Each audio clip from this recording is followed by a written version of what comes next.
Buenas tardes, buongiorno, guten tag, bom dia, dag, konnichiwa, yasu, and of course, welcome to today's episode of the GearyCast, the number one podcast for all Malaga fans. I am Luke Chambers, your host for this evening, and I've got a feeling that this one's going to be a happy podcast, as we will discuss a trophy lift in La Rosaleda, survival within touching distance among all things Malaga. I, of course, cannot do this on my own, so I pulled in a few geary casters. Firstly, it's the man from Benalmádena Pueblo, our man in España. It's Chris Marquez. How are you, Chris?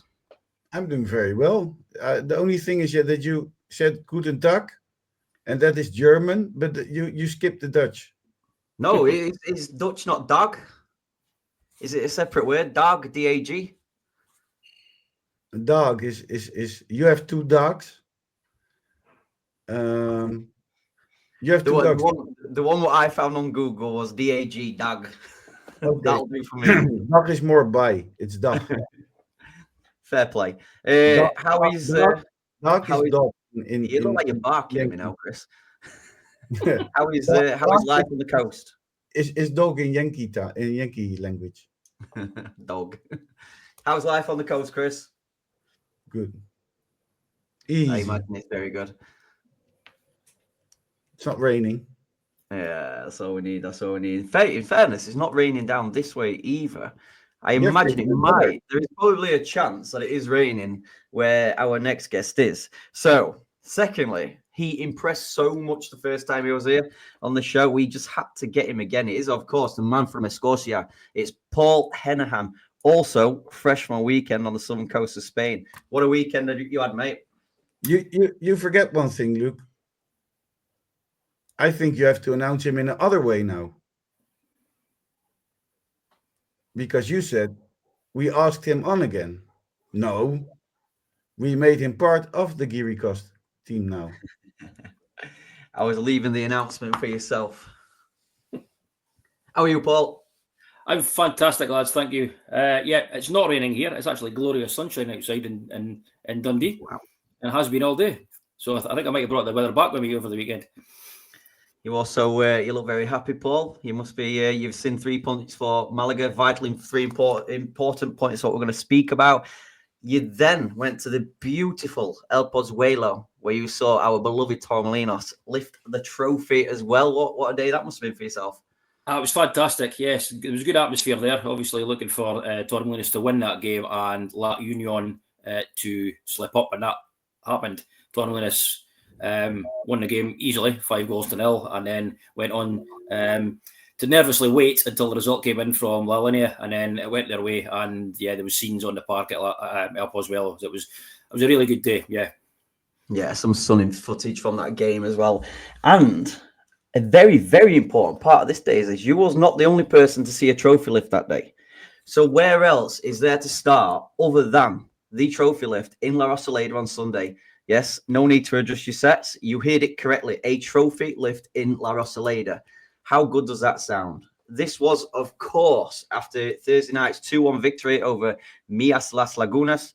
Atletico Malagueño knew that a point would effectively win the Tercera Federacion Grupo Nuevo title. Chris, you was there. How did they get on? I didn't see any trophy being lifted, but I think everybody understands what you're trying to say. I missed not lift it. There was no trophy. Oh, they must be saving it. I was expecting it as well. I thought there should be a trophy, something. Nothing. Did they do the fake FIFA lift where they're like lifting nothing and just dancing around? No, but it was beautiful. It was a beautiful day. Yeah. So I think we have to thank Atletico Malagueño for the season they did and for the way they ended. Although they got the championship with a 2-0 defeat with 2 goals of one important man, I guess. That man being Chupete man. The one and only. I mean, Chupete, he were on the pitch for 1 minute and 20 seconds or something.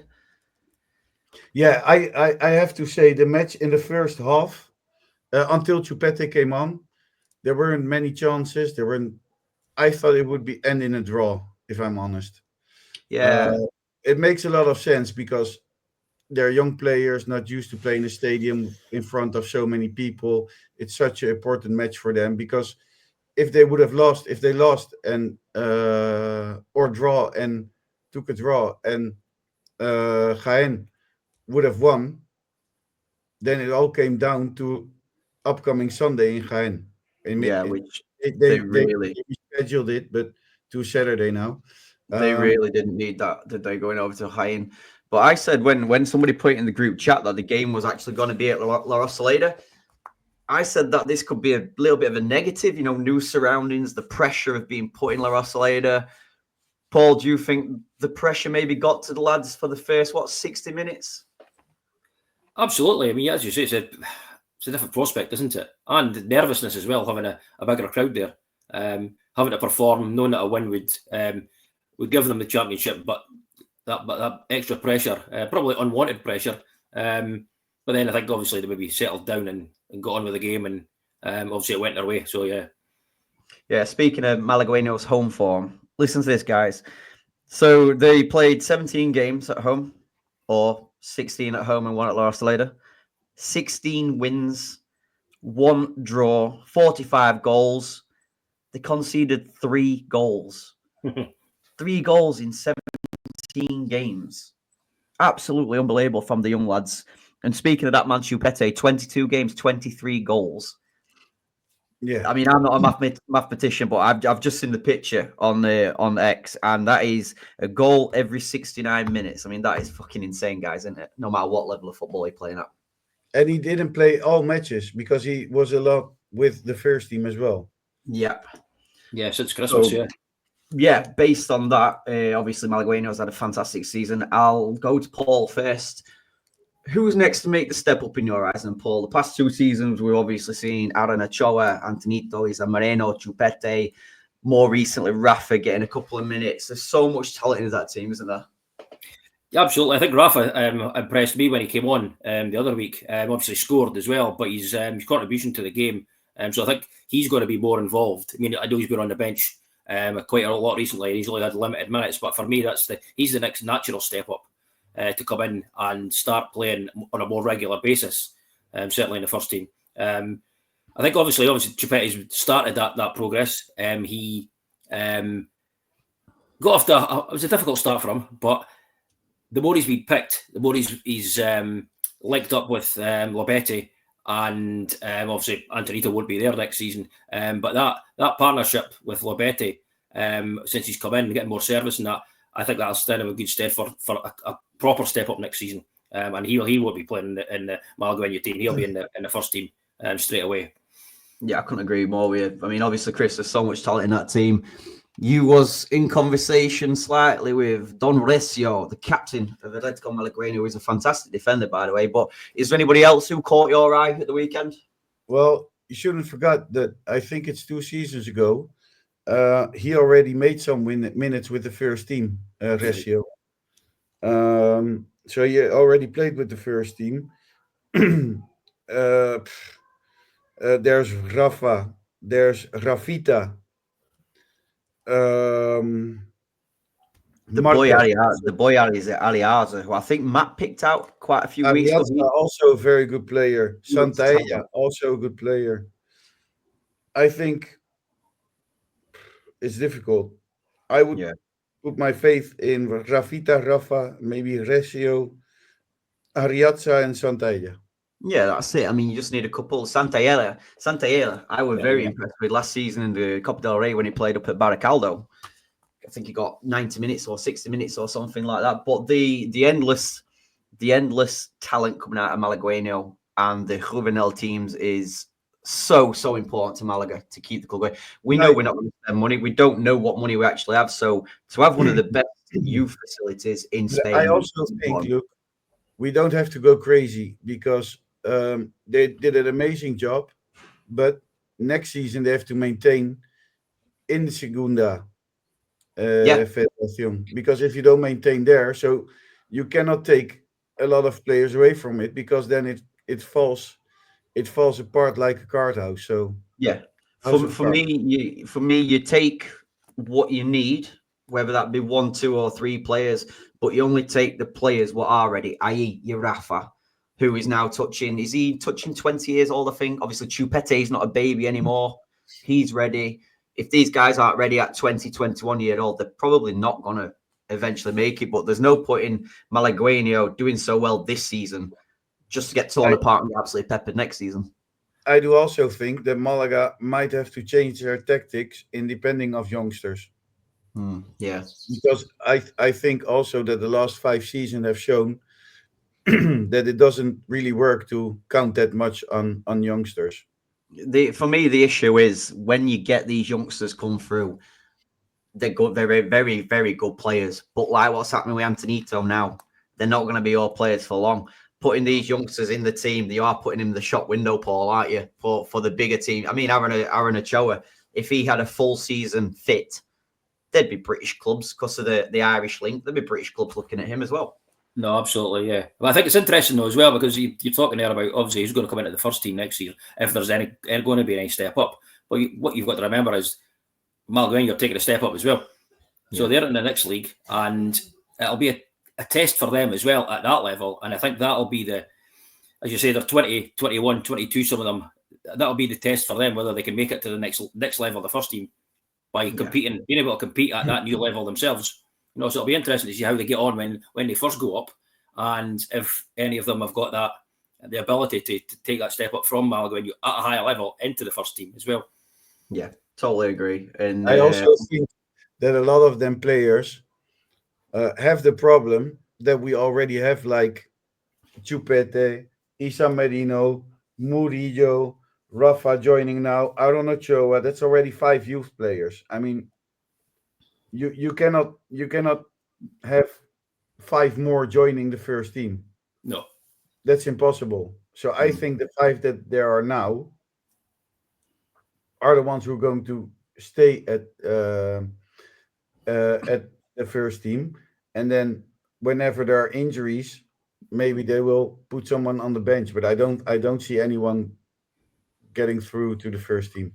Yeah, we can't rush it too much, but so obviously every member of the Geary cast wants to send our congratulations to Malagueño. Just a quick mention for our other team, what we focus on at the Geary cast, Malaga Femenino, our ladies team, who finished the season on Saturday with an emphatic 5-2 victory over Valencia Bay, which ensures them a 6th place finish. They recently got promoted last season, so a great season for the girls. It's been another busy weekend in La Liga High Promotion. Here are the results from some of the teams in and around us. So Cordoba beat 10-man Cadiz 4-2 on Friday night. Eibar had 2 men sent off in a 1-0 loss against Mirandes at Iparrua. Tenerife was 1-0 up, but I only saw that Levante actually equalised today. I didn't know. So Tenerife 1-0 up until the 95th minute, where they conceded to only draw 1-1 with Levante, also having a man sent off on the 97th minute, so they absolutely blew up. Real Zaragoza won 2-1 to an already relegated Racing Ferrol. El Dense was hammered in Almeria 5-0, meaning that now they must win all 4 remaining games to pretty much survive in Segunda. Finally, Sporting Gijón lost last night 4-3 in an absolute thriller against Castellón. Guys, a mixed set of results there. Paul, that last-minute goal for Levante against Tenerife surely now stops any resurgence they was having. Absolutely, yeah. I think a victory there would have brought them within the 3 points of Eldense, but dropping that 2 points in whatever 90 odd minute there has probably put a spanner in their works for their survival hopes. And obviously Levante are second top. They're chasing down Elche as well. So for them to get that last minute goal as well keeps the title promotion alive for them for winning the league. It really does. And Chris, that 5-0 loss for an already battered and bruised Eldense team isn't going to fill them with much confidence, is it? I think that what you see is with Tenerife as well. They started to come back. They started to get some points. But for Tenerife, it came way too late. Yeah. Very much like it did for ourselves 2 seasons ago, if you remember.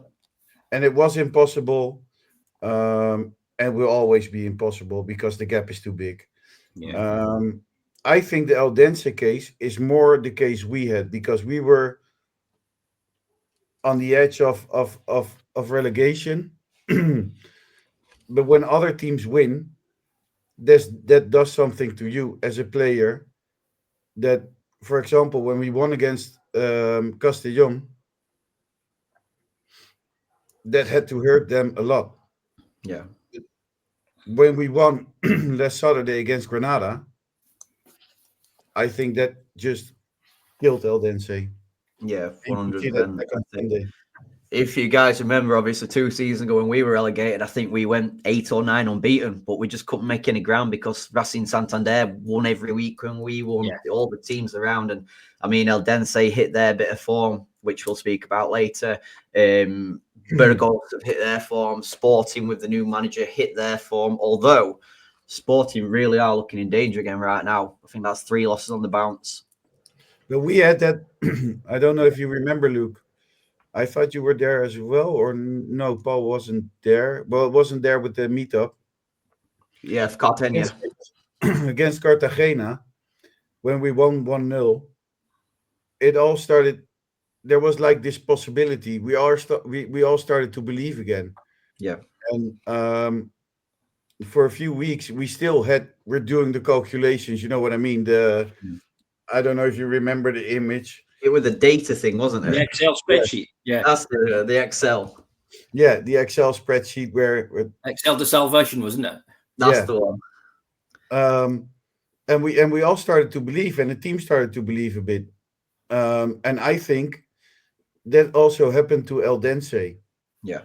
But after us winning again and Zaragoza getting 3 points, it's done for them. They know it. I can't remember which game it was. Eldense, if they'd been on a really good run and then they played a team who were down at the bottom, like ourselves at the time, and they conceded 2 goals in like the 90th minute.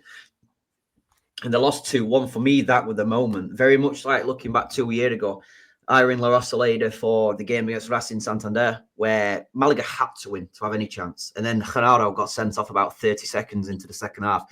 That was that moment you're talking about, Chris. The moment where you stop believing in a way. Racing had 3 points, an extra 3 points. They had a head-to-head, so effectively 4 points. And it's really hard to get back, very much like Eldense and Tenerife are feeling right now. But hey, guys, how about we go into the start of the show? Let's talk about El Gran Derby de Andaluz. Malaga welcome neighbours Granada to La Rosaleda this weekend in a derby which is known for friendship and brotherhood. Guys, you were both for the game Saturday. Paul, you spent a lot of time with our very good friend of the Gearycast in Shearer, who, of course, is a Granadista. He follows them home and away. Always nice to see the Rojo y Blanco shirts mixing with the Azul Blanco Malaguistas, isn't it? Absolutely, yeah. Obviously, he knew where we drink anyway, so he was up at Bar Hanamas Madrid before the match, along with Mark and a few other Granadistas there as well, and it was a very friendly atmosphere, as it always is with them. So yeah, it was good to spend a few hours with them before the game and catch up and have a couple of beers. Good atmosphere, as I said. Yeah. And Fondo Sur and and the ultras from Granada have this song, and they sing Malaga y Granada siempre camaradas. And that means Malaga and Granada always mates or brothers. Yeah. Mates. It's nice. It's a nice thing in football because, like, obviously over here in Britain, there is nothing like that. You could be playing your best friend's team. You want to knock the fuck out of each other. You hate each other. But, like, very much like Cordoba, Granada, it's nice. It's a good togetherness. Like, obviously, in Cordoba, Chris, when we were there, nobody looked any different at you. Nobody wanted to chuck things at you. No. Very much like Granada, I imagine. But there also lies a bit. It depends which team you play. I also have to say that because I've seen a lot of matches in La Rosaleda where things aren't the way we know they go. Yeah, I mean, like, obviously, I suppose the Dundee derby is a little bit different, Paul. You guys get on besides the 90 minutes. Oh, absolutely, yeah. Up here, it's the 90 minutes is the shout abuse at each other. But you go to the pub beforehand, you walk to the game together. You meet each other after the game, regardless of the result. You go back to the pub, and yeah, it's just that 90 minutes of just shouting abuse at each other, really. But before and after, yeah, never any bother.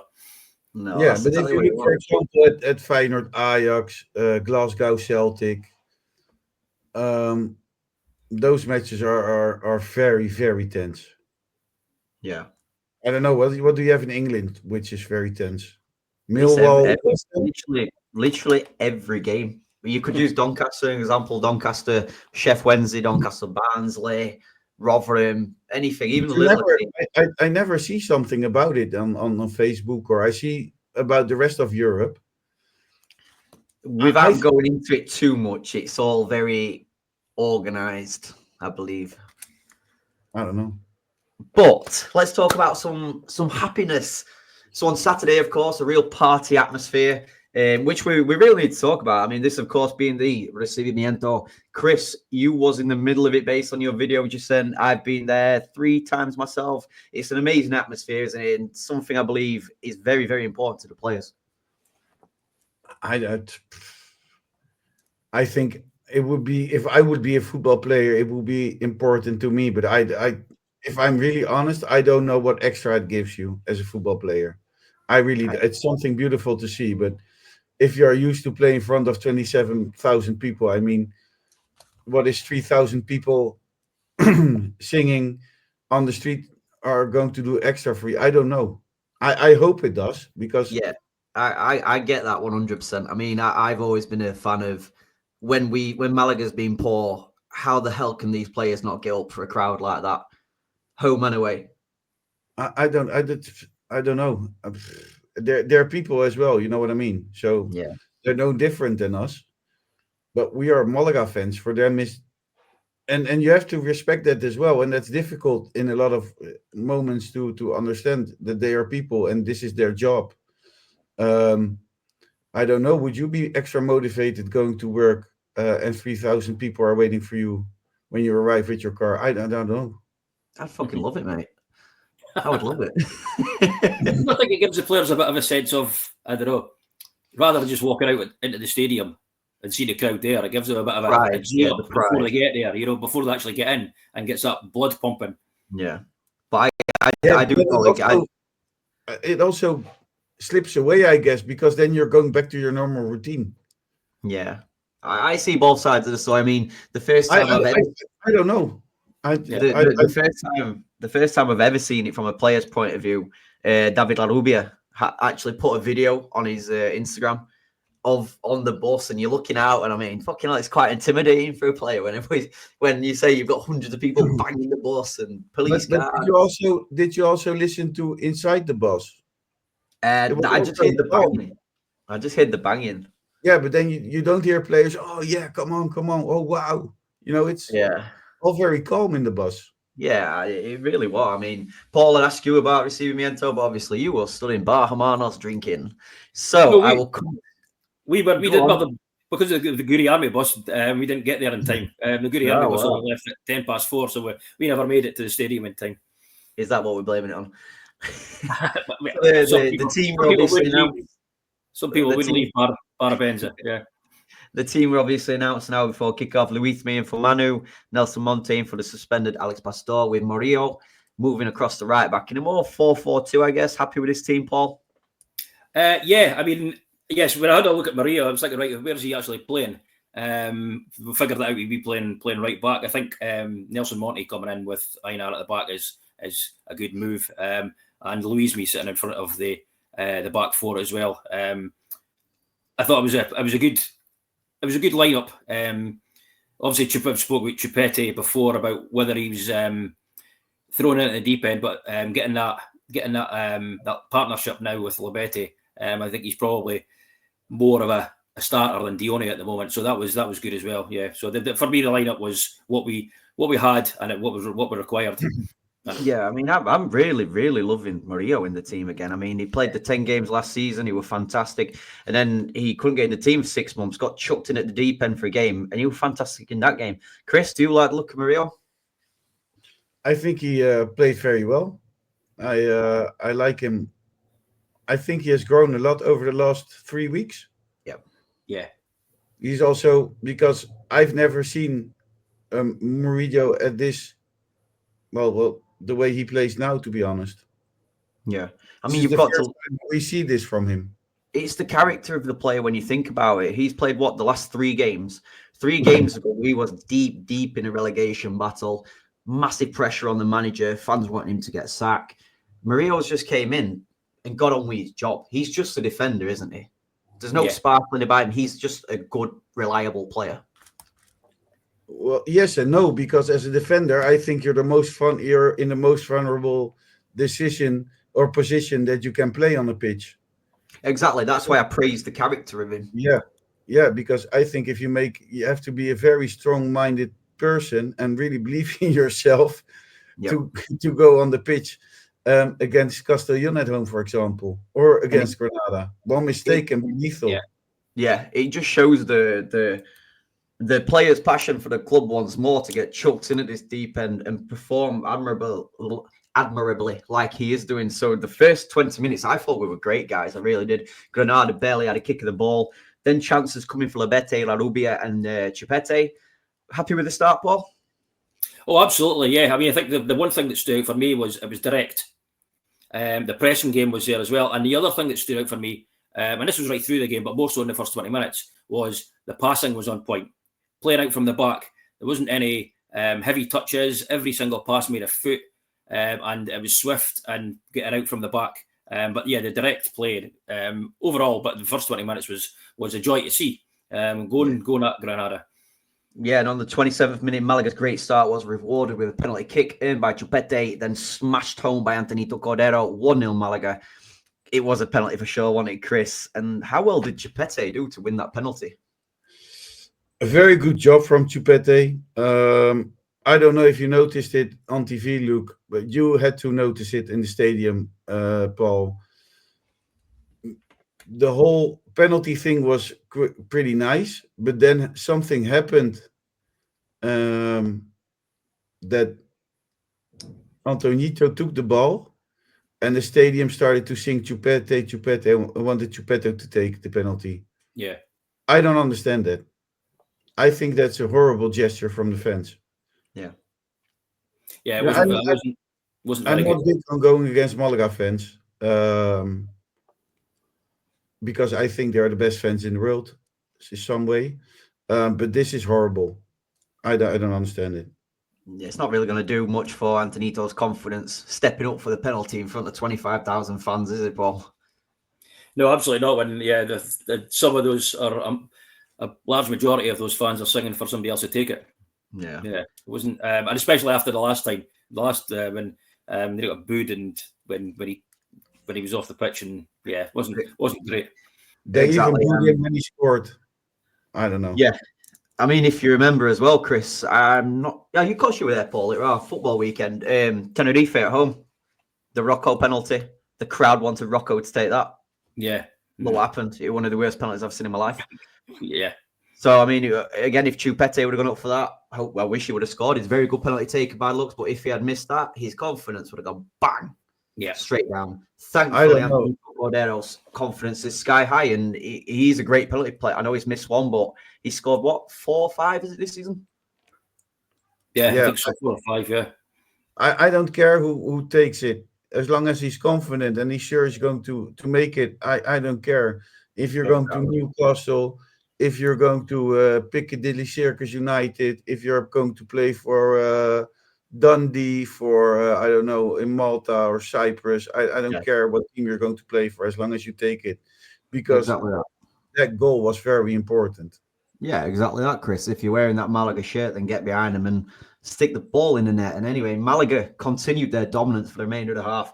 How good was that first half, guys? Like, could we have been 2 or 3 goals ahead, Chris, do you think?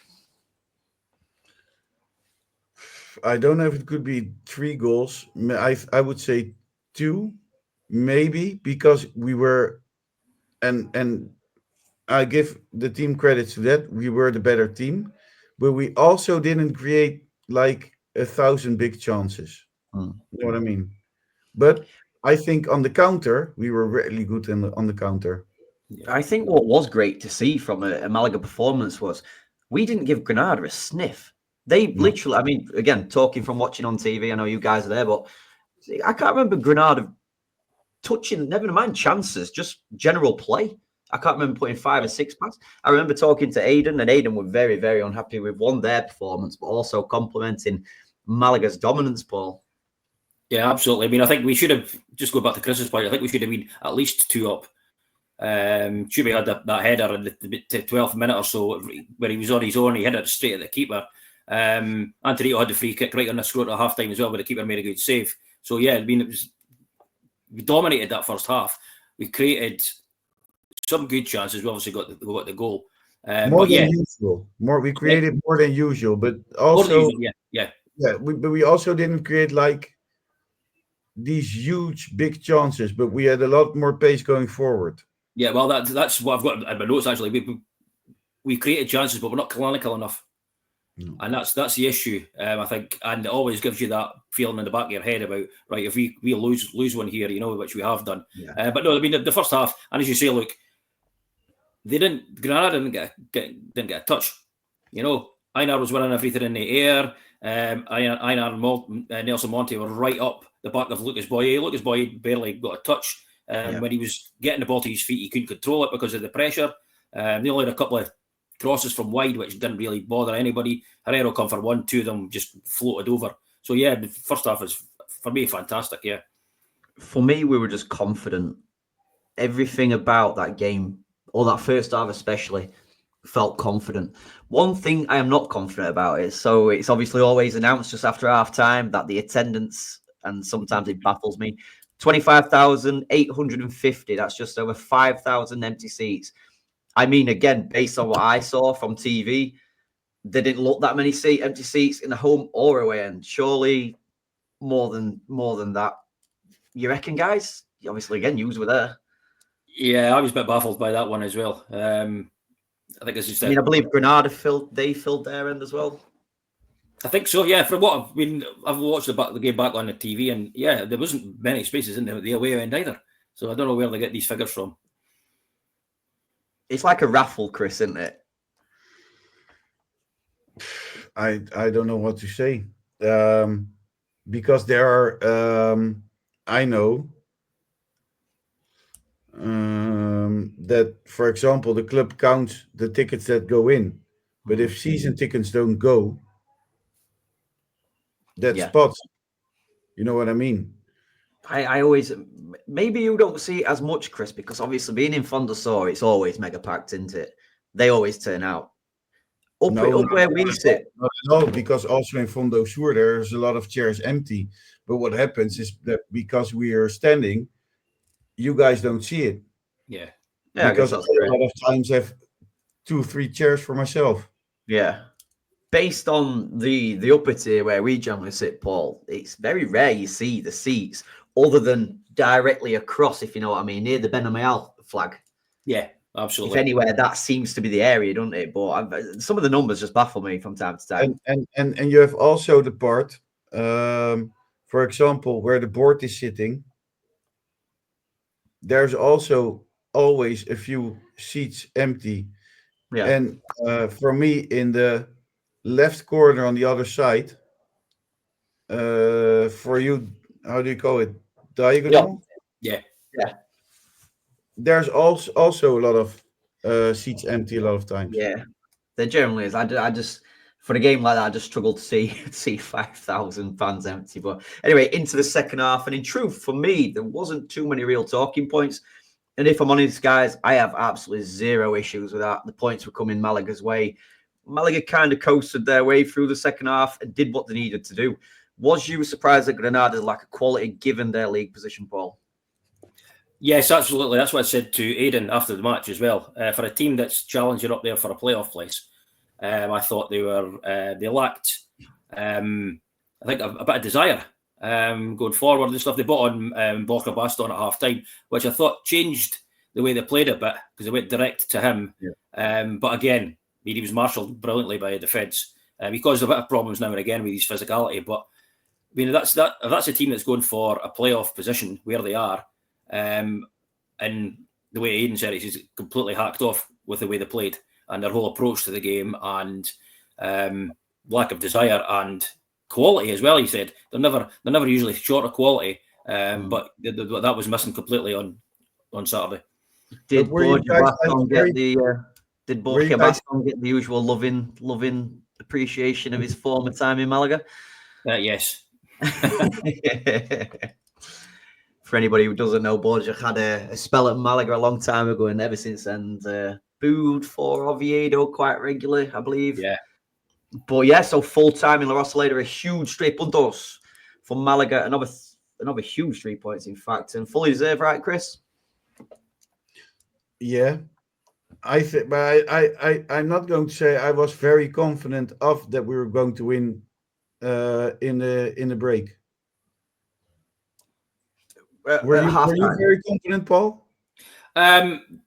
There's always that niggling feeling in the back of your head. Granada are going to come out in the second half and play better. Yeah, that's what I thought.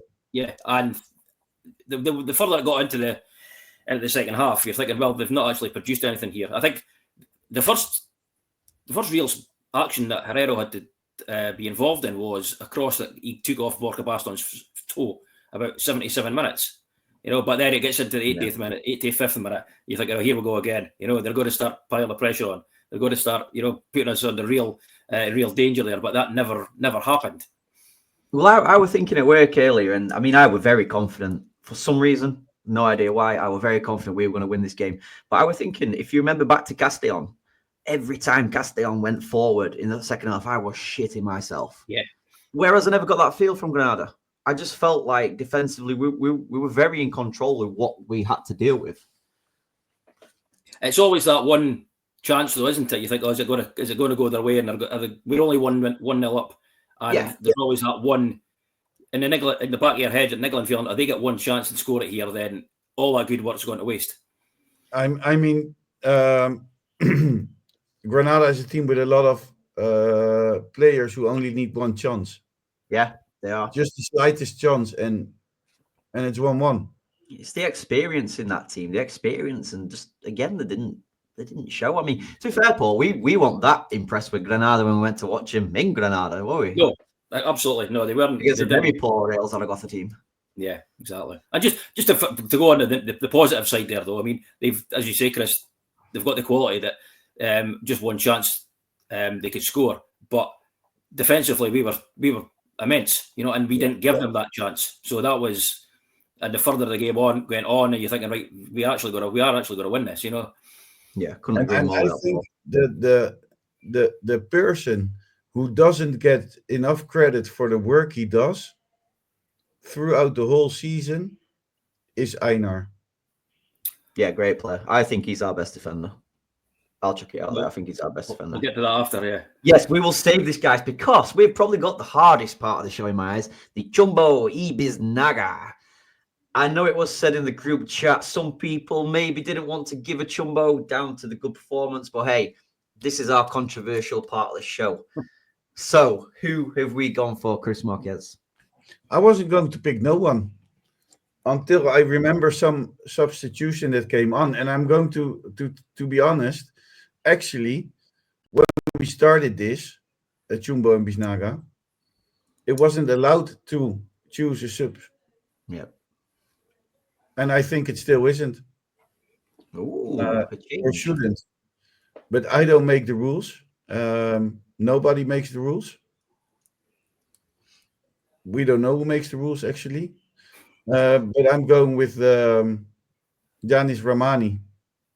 Because he almost hit or he hit. Did he hit it or he just missed he just missed the plane taking off by the control tower, I believe. How did you see the commentary? How did you see my text? Because Joe retweeted it and said our how do you call the person? They have our admin. It's gone well. Very professional job, I must add. But Paul, anything else from that? That's only negative of the day, I think. Rahmani, like I said in our group chat, he had time to have a fish supper and a cup of tea, then control it and then put it in the net. But he snatched at it and put it Yeah, I'm gonna be very boring here, guys. I've got absolutely nothing, so I'm just gonna say full house on this one. I didn't think Luismi had his best game, but he definitely didn't warrant He the took away accolade. a lot of goals. Yeah, he maybe with a silly booking once more, but hey, equally as tough, but for so many good reasons. Christian Biznaga. My Biznaga. This is fucking hard, boys. It's impossible. I'm going to say, because I want to say his name, Einar, because he doesn't get enough credits. Solid as always, won everything in the air. Paul Henahan, your Biznaga. I've got honourable mentions down here. Larubia and Labetti were brilliant going forward. But as I said earlier, this victory was all built on the defensive performance. And I've got Einar down as my pick as well, because I was toss up between him and Nelson Monte. Einar just shared it for me because he was the one that did all the intercepting, covering back. And there was a few times where he just clattered through the back of Lucas Boye, got the ball, made the pass, and just mopped up any danger. But one thing I want to say is I thought Izan was great as well, in that he was invisible. But when Luismi was doing all that running about everywhere, Izan just sat in there, cut off all the passing channels, swept up, did his job without any fuss as well. So an honourable mention for Izan. Couldn't agree more. And unfortunately, guys, I am going to break the mold of full houses. I've got honourable mentions for Einar, Nelson Monte back in the team. Murillo, again, mentioned, had a great game. Larubia, Labetti, continuing their great form. I thought Chupete had a very, very good game, looking like an actual centre forward. Probably his best game in a Malaga first team shirt. But I'm giving it to Isla Moreno. I thought it was absolutely fantastic again at the weekend. Very rarely gives the ball away. I think I saw a stat what said his pass succession was 96% again this weekend. Yeah. Maybe, like you said, Paul, maybe goes under the radar sometimes when a 19-year-old. What a talent we've got in Isla Moreno. Yeah. Whereas the Aaron Ochoas, the Antonitos, etc., get the stardom. Isla Moreno goes about his work, and I just think we have got one hell of a talent in that squad. Anything to plug, guys? Yes. We have a lot of things to plug. We have live El Partido, live from El Partido in its live with El Partido. El Partido en directo. Oh. Yeah, Paul, you have to explain. You have to plug it. Okay. Yeah, well, as mentioned at the start there, I was at the Torremolinos game at the weekend, and I was asked by our good friend Nick to do live updates from Torremolinos. So that was the basis of the El Partido en Directo podcast on Monday. And there was a bonus game thrown in for good measure in there, so you have to listen to it to find out what that was. Chris, very ugly shirt, though, I have to say, that team. We of course have TikTok now. What, KitKat? TikTok. Yeah, we're on TikTok. I've never been on TikTok in my life, but I've got to say, from what I've heard, Joe is doing a fantastic job over on TikTok. I don't understand any of it.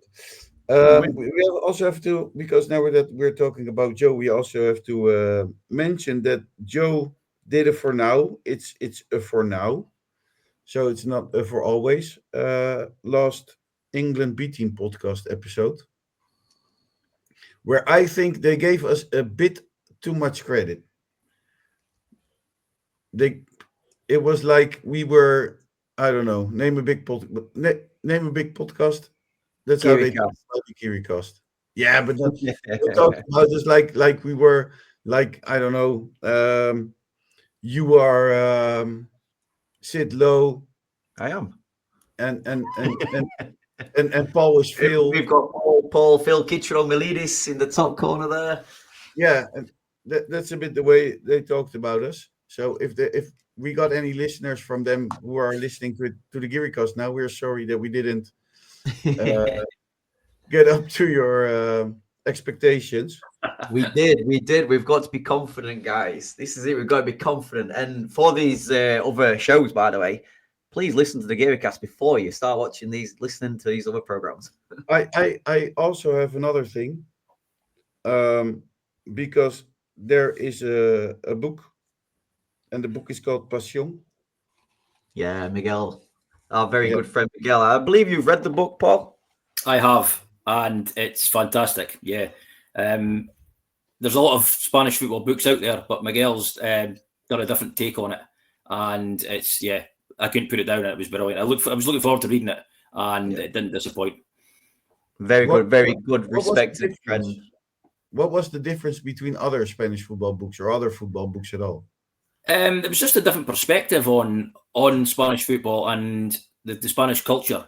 And there was one particular chapter that I liked called On Air, which give you the background between the relationship between the Spanish media, both radio and newspapers, and the Spanish football, and how they interact and how that relationship's developed over the years, which I found fascinating. And it's one area that's not really been explored a lot, certainly in Spanish football. Very respected writer. I'm going to read it real soon. I'm waiting for the Dutch. No, I'm joking. I'm going to read it really soon. There's one thing in the book that makes us a bit proud. Yeah. And Paul, you read it. I have, yes. But there's two elements, I think, isn't there, within the same page about the Guri Army and the Guri Cast.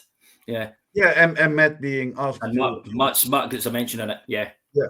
And Matt being part a bit of the book by talking about his Malaga experience, also very nice. But yes, we are named as well in the book, and I think, and the Giri Army, and I think that's all.